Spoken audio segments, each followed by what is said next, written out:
Kayak dia tidur. Awas jatuh deh.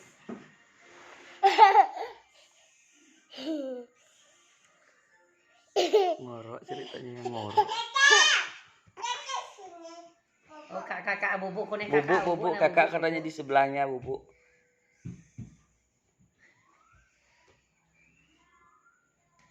Ada orang bubuk ya, jangan ribut ya. Begitu dulu.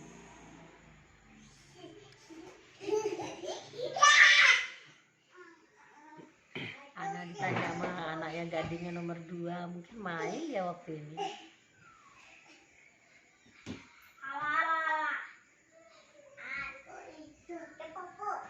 Udah ya, boleh ngomong. Kalau